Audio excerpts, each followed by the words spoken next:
아베 일본 총리가 한국에 대한 보복 조치를 이어가고 있는 가운데 개헌 추진에도 속도를 낼 태세입니다. 한국에 대한 강공 드라이브가 개헌에도 유리하게 작용할 가능성이 커 아베 내각의 이른바 한국 때리기는 장기화할 가능성이 높아 보입니다. 도쿄에서 황보연 특파원이 보도합니다. 전쟁 금지, 군대 보유 금지를 규정한 이른바 평화헌법을 고쳐 일본을 전쟁 가능한 나라로 만드는 게 아베 총리의 소원으로 불립니다.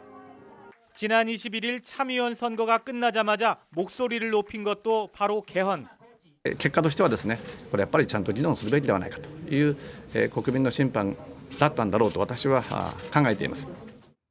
선거 결과 여권이 참의원에서 개헌안을 발의할 수 있는 3분의 2 의석 확보에는 조금 못 미쳤지만 절반을 훨씬 넘어 불씨를 살렸습니다.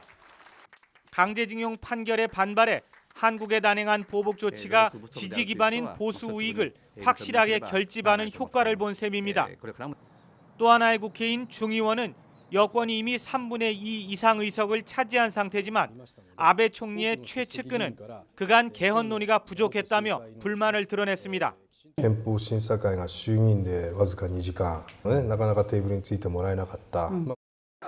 이어 개헌 논의가 부진한 이유를 국회의장 탓으로 몰더니 급기야 계속 잘 안 되면 국회의장을 바꿔야 한다는 취지의 말까지 서슴지 않았습니다.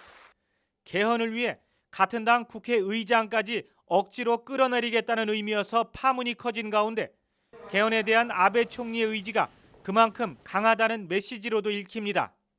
이런 분위기 속에 한국에 대한 강공 드라이브는 아베식 개헌 완성에 유리하게 작용할 것이란 분석이 나오고 있습니다. 역사 갈등으로 쌓여온 일본 국민의 반한 감정에 최근 보복 조치가 기름을 부은 격이 되면서 아베 내각 지지도가 높아지고 그 연장선상에서 아베식 개헌에 대한 호감도도 높아질 가능성이 크기 때문입니다.